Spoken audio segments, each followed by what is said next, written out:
Hello again, time for some more GPRO. I actually missed the second race of the season, didn't make it in time for qualifying for that race, but here we are for race 3, which is going to be my second race of the season. So unfortunately I missed out a little bit. Some of the drivers who did better in that second race would have a little bit of an advantage. Their driver would have gained some skill. But anyway, let's take it. There's 3 hours until the race and only 2 hours until qualifying closes. So we're going to take a look at a couple things before we do qualifying. Just before we continue, if you're from New Zealand and you want to get into sim racing, maybe pick up a sim racing wheel, pedals or more, or even gaming accessories and equipment, then be sure to check out nzgaming.com. They've kindly supplied the wheel and pedals that I use in most of my videos, so thanks to them, and be sure to check them out if you're from NZ. So firstly, we're going to come over here to see how much wear we have on our car. We have a current balance of over 31 million, so we gained some from our first race. But as you can see already down here on the wear section, we have parts that are almost 50% wear. Only after one race, we have the brakes here that are already 50% worn after just one race. And throughout the season, you're going to wear these parts out and you're going to need to replace them. And it does get expensive. If we look at the engine, it costs 3 million to replace it, or we can upgrade it, but that becomes even more expensive, and we're not going to look at that just yet. I don't really want to replace the engine just yet, because that's a lot of money just throw away. 48%. We'll take the risk, we'll learn from the race, and then I think for now I'm going to replace the brakes. It's less than $1 million. We'll replace that, and the rest is less than 50%, so we'll take the risk and go for the next race. We're probably going to have to repair things after that next race.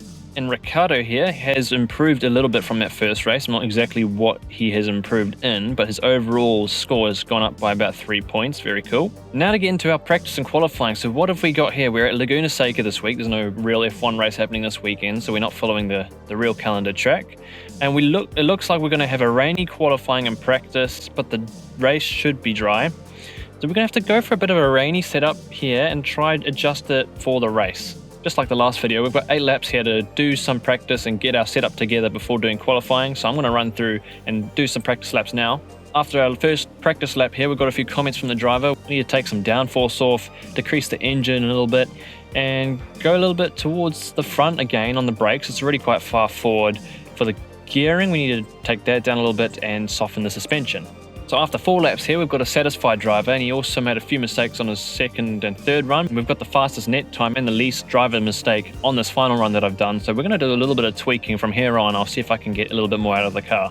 Right, 8 laps. I'm going to go with the setup we ran on lap 7 with the best net time. He's making a lot of mistakes. He did that on the previous race we did as well, in the practice session. Maybe it's because it's raining as well. It's quite hot for rain, 42 degrees, but it's time to qualify. Just going to see how it goes. Looks like we're raining, so we're going to go for push the car a little. We're going to try play it a little safer than we did the last time. Try keep the car on the track, and it's raining. Let's go with it. So that first qualifying run was 9th position. Not too great. I can't assume that there's too many people behind us. Now for our second quali run, I'm just going to leave the setup the same. We're also in the rain, so rain tires again. And for the race, I've selected the softs, so we'll go for a bit of a faster tire this time around. See if that helps us out throughout the race. And to start off the race, the last time I started with 125 litres, but I was the last one to pit, so I'm going to go for a little less and go for maybe around 100 litres. We'll be a bit quicker in the first stint this time. Frustratingly, just like the first race, we've made a huge mistake in the second qualifying. In the first race at Canada, we were 6 seconds off on the second qualifying. We're 5 seconds off on this one. But we're 9th overall with a massive gap to the front.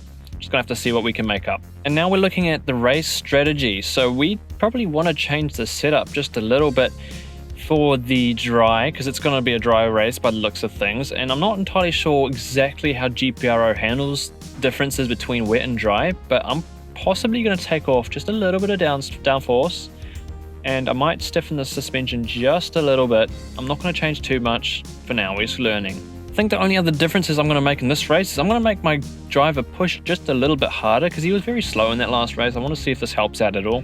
So I'm going for a little bit more pace in the clear when he's got nobody around him to give him just more general pace, and then when he overtakes I want him to push a little harder as well. Now we have a look over here at the quali results, and you can see where everybody's qualified. We have these guys up at the top here. It looks like they're dominating this season. I'm all the way down in 9th in the first quali and way down here in the second one. These guys really have got it together at the top here. I want to see how strong this guy's driver is. Now looking at his driver stats, I think we can see why he's going so quick. He's got 10 million less than us, so he's invested a bit more money. But his driver's level is 96, which is quite a few steps up from what we have. It doesn't look like we can actually view his individual stats. That's hidden. What is that haircut? And now it's race day. We're at Laguna Seca on the starting grid here, starting in P9 out of 14 of us here today. So a little bit more participating in this race. This is the third race of the season. Unfortunately, like I said earlier, I missed the second race. But again, we have Mr. Scott Sharp here at the front. He's a speedy boy, and I don't think we're going to be anywhere near him today. Going by the texture, it's very small. I know it's quite difficult to see, but going by the texture underneath the car's wheels, it looks like there's a bit of a spray effect going on. So it looks like we actually might be starting on the wet here. I set myself to start on dry tyres. It's going to be interesting to see how that goes. But you know, I think we're going to get underway. We've got 79 laps here. It is raining if you look at the top left there. Whoa, we're starting on slick tyres. This is going to be a bit of a sloppy start, I think. Time to have a wee look. Just behind my webcam there, the lights are counting down. Green lights, off we go. I've highlighted the name of the P1 driver just so we can keep an eye on him throughout the race. So we're all single file coming down towards the hairpin, the first turn. Actually, you know what? I might speed this up just so it's a little bit quicker, 2 times the normal speed. Right, that's actually interesting. Look at that fellow going around the outside. Whoever that was made up a lot of positions on the first turn. Okay, we've lost a position on the first corner, but you know, we're starting on slicks. I think it's to be expected. We're quite possibly going to lose some positions on the start here, but I wouldn't say that we're the only ones starting on dries, because it looked like it was a almost certain chance to be starting in the dry, but obviously not. We have the guy who started in the lead who has dropped back to third, so that kind of tells me that he's maybe started on the dry as well. Look at everybody training up here into the last sector on the first lap. We've lost a couple positions on this first lap, but let's have a look. We're not coming into the pits, which is very strange because the pit strategy is set to come into the pits immediately if it's raining, but there might just be a rule that you can't pit on the first lap. We're gaining a position up to P10 we go. Oh, look at the leaders. They're miles ahead already. We can definitely tell they have wet tyres on. Everyone's going at the back of the field. It's going to be an interesting race, this one, especially to see what tyres everybody's on. In this race, I've gone for a softer strategy if it does dry up, and I put less fuel on the car, so we should be a little bit closer to 0 liters towards the end of the race. And to me, going by the people's pace around me, we are all on dry tyres. That's what it looks like to me. And the guys who are out in the front, they must be on the wets because they are miles ahead. They're way out in the lead. Coming down towards starting our third lap here, nobody's gone on the pits yet, which is very interesting. So even if we're on the dries and the wet, they don't seem to want to go in the pits and get the wet tyres on. I'm not sure why. Oh, somebody's gone wide there. At least it wasn't us. Still 11th though, we didn't gain any positions. There was only a 5% chance for the start of the race to be wet. Oh, we snuck a position up to 10th place now. That guy was holding us up, so maybe we'll begin to pull a bit of a lead on him now. We all got the McLaren behind us there, who isn't exactly falling behind just yet. Is he going to sneak through? No, he's not. Be nice if we can start pulling a bit of a gap because those guys ahead, there's a group of them. It'd be nice if we can get onto the rear of them and maybe challenge for a few more positions. Still not going in the pits, so it looks like we're just dealing with dry tyres in the wet, which is kind of weird. It's not what the strategy was set to. Just gone through the first turn on the 4th lap. I didn't catch it, but the McLaren got past us, so we're back into 11th place now. We have the car we overtook on the previous lap still hanging on to the rear of us here. And if I zoom it out real quick, we'll quickly take a look. All the way at the bottom, look at that pink dot all the way at the first turn. That's where the leader is. Second and third, not too far behind. The guy who got pole, all the way back at the final turn. I reckon he's on the on the dry tyres, because there's no ways he'd be that far back. Us back here towards the end of the 4th lap, we have one car coming to the pits. It's the guy who went wide on the first turn a little while ago. Yeah, and then McLaren ahead of us is starting to pull away. I'm not really gaining much ground. If we look at the top left, it looks like the rain stopped. This is where things might get more interesting. There's no there's no spray effect coming off the wheels now. This is going to be very interesting. There we go. If we look now, if we zoom out, we can see P1, only P1, the guy who was way out in the lead. He's coming to the pits, so he must be coming onto his dry tyres now. That might actually bite him in the butt for actually starting on the wets, because we're coming back through now, and we're going to be ahead, and it's only, the 5th lap. So, to be honest, this might have actually done good for us to start on the dries. That guy who was leading is now last. So, actually it wasn't such a bad thing. The guys in now first and second are still out there, and I'm sure they must be on the wets because they pulled a huge gap in the rain. Let's just have a quick look and see if they jump into the pits. Right, they're coming through now, and number 1's coming into the pits, and I reckon number 2 will come into the pits on the next lap. So that kind of tells me they've set a lap or 2 delay before the rain, or before they come in after the rain stops. Very interesting. We're going to come back through the field just a little bit on the ones who started on the wet tyres. And we're starting I think it's the 6th lap now, 6th or 7th lap. We're back up to P9 after those few went into the pits and took their dry tyres. Another lap later, and we're gaining on the fellas in front of us now, so it looks like we might be slightly coming back into it. We've got he's throwing up a move on the inside of us, but we've kept our 9th position. We've got the Aston and the McLaren in front of us. They seem to be, we're definitely catching them. We're almost right on their tails now. I'm hoping I'll be able to sneak through. If I can sneak through and continue to pull my momentum up, let's see, we could end up somewhere within maybe the top 6 or 7 by the end of the race, but it is early stages. We're only at lap 8, so we can't really make the call just yet. We've gained a position right there, up to 8th now, and now next step is the McLaren just up ahead of us. Looking back at our zoomed out view here, we can see that Scott Sharp's back in the lead now, so his strategy ultimately, starting on the dry tyres, has paid off. He's back in the lead, and the ones who were on the wets have been hurt quite significantly. We had the one who was leading, the pink dot at the top, they're number 13, back in the 13th position. Yeah, that didn't work out for him. Towards the end of, I think, lap 11 here, we have a car that's just come into the pits. That will be one more position for us right now. Up to 7th we go. Not looking too bad. I'm actually quite happy with our progress so far. Catching up to the next Aston here, looks like we may even be able to sneak up to P6. It's really looking interesting. We're having a much better race this time around than I did at Canada. There we go, it's a position up to P6. Now, we may be able to pull a slight gap, while the other car, the black car that was behind us, he was getting very close to us, so he's getting held up for a little bit just at the moment. Well, we hopefully, there we go, we're pulling a slight gap on them just for the moment. And we are now fighting for the top 5. Oh no, right, okay, well we've gone wide, and that's, looked like I got a bit of a punt there from the Ferrari. We're back down to P10, that's a lot of time loss, now P11. Oh, that's not looking great for us. So that's just a part of the driver mistakes that can happen in GPRO, and unfortunately we've been one of the ones to suffer from that. That's cost us quite a lot. Dropped back down to P11. We'll see what we can make up from here. It's the end of lap 22, I believe, for me. Coming towards the final turns, we're going into the pits this lap because we got no more tyres left, and also almost no fuel. So almost quite balanced out with the fuel and tyre wear there. How's our pit stop going to look? Are we going to come out in front, or is it going to be, what's it going to be like? 20 seconds, quite a long pit stop, isn't it? But we're going, we're dead equal with the Aston Martin I was previously racing with. We're going to just come out behind, it looks like. Interesting looking physics there. Right, so we're about lap 35 now, and everybody's had their pit stops, and it looks like we have the leader here that's just about to go through and officially overlap us.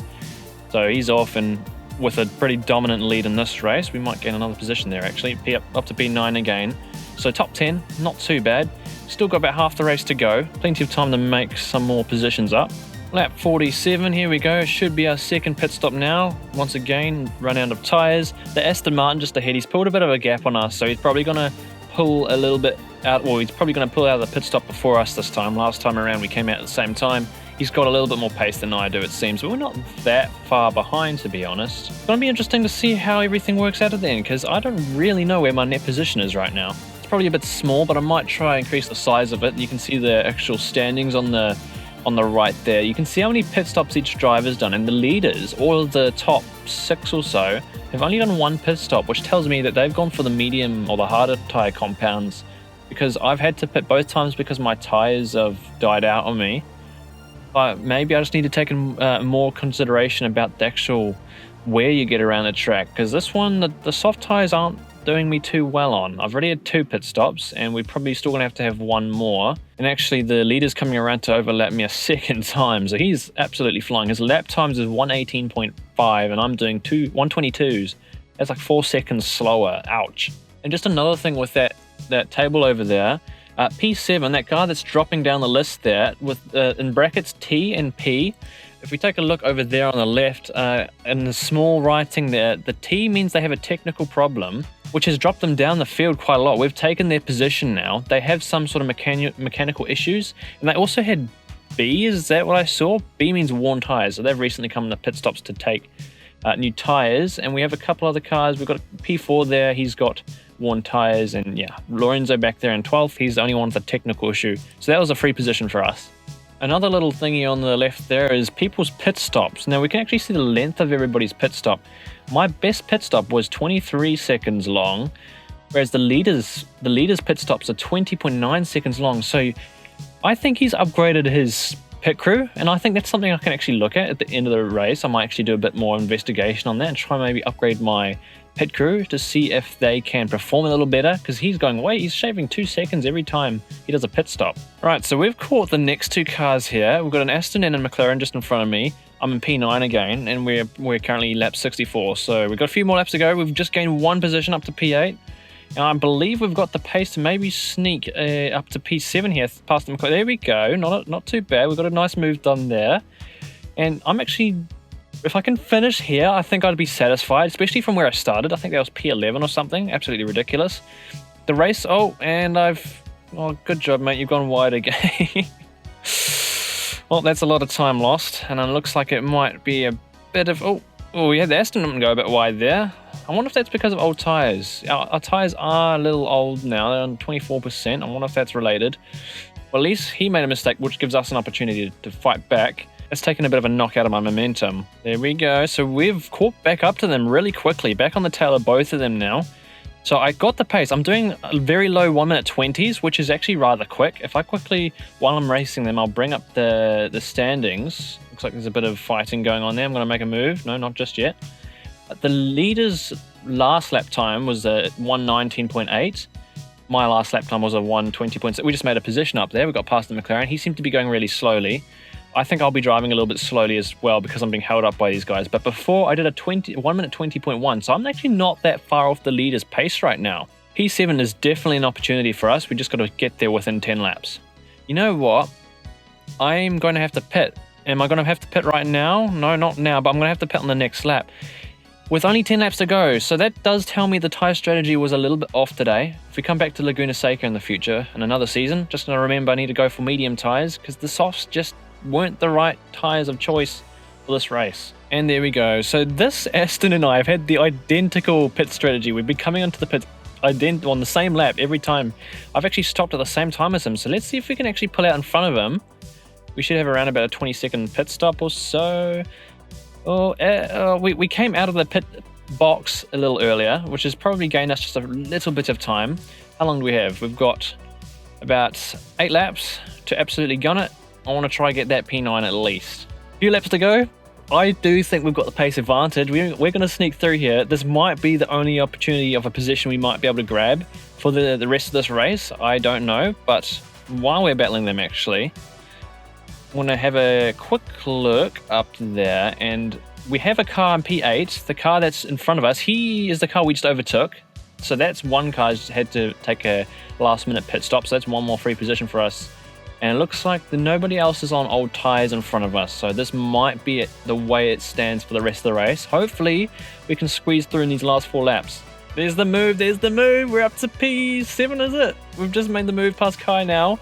Just got to make sure we don't screw it up and go off the track again, because that would be quite disastrous. I said P7, I meant P8. I wish it was P7. Doesn't look like we're going to have too much more of an opportunity to gain any more positions in this race. Everyone's got good enough tyres to make it to the end, it looks like. Just got to try to fend it because he's right there now. He's not falling behind. Oh, he's snuck through. He's got the position back. God.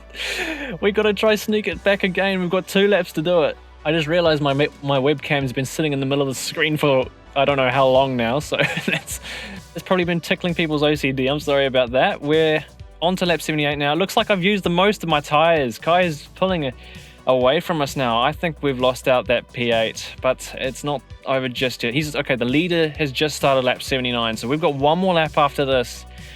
Can it be done? I don't think so. It looks like we're done. His teammate there's holding us up. Not quite close enough, but hey.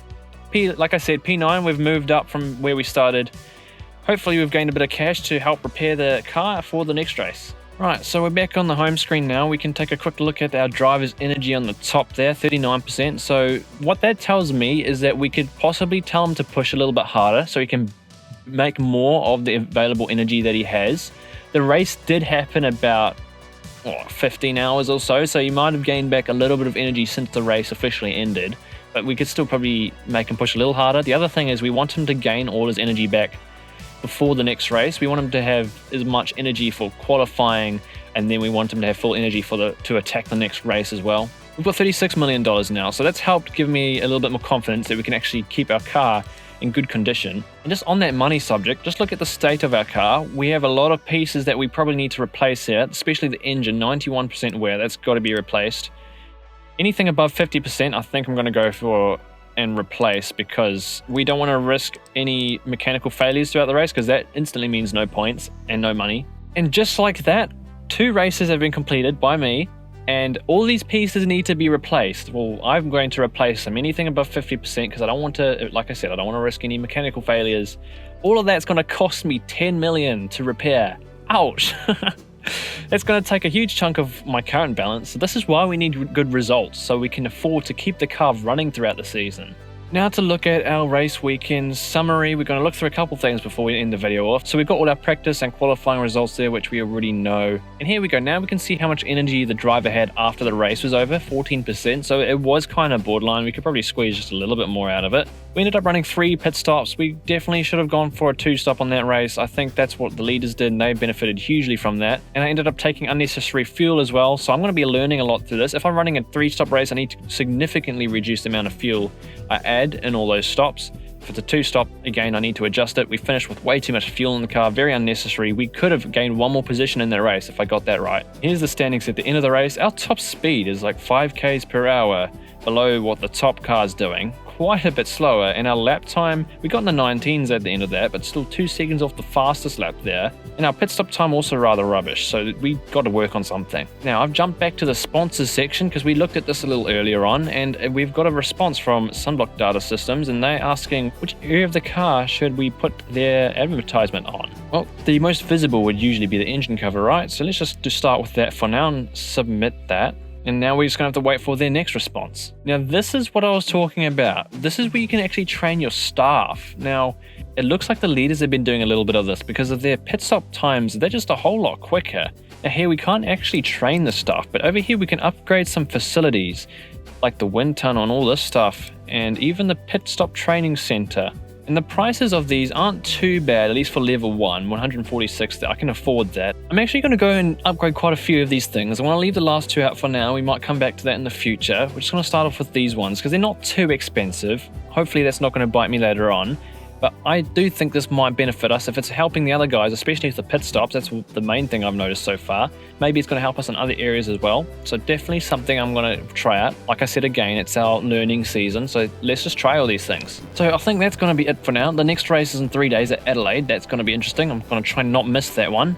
If you guys want to keep up to date with your sim racing news, updates, esport news, blog posts, and more, then be sure to check out simrace247.com. It's a really good place to go if you're wanting to keep up to date with everything sim racing related and more, so be sure to check them out. Thank you all for watching. I hope you're enjoying this series. Let me know what you guys are thinking of it. I saw that a couple of you are getting into it, which is really cool to see. So if you guys have actually started your GPRO journey, be sure to let me know because I'm quite curious. Thank you all. I'll see you later.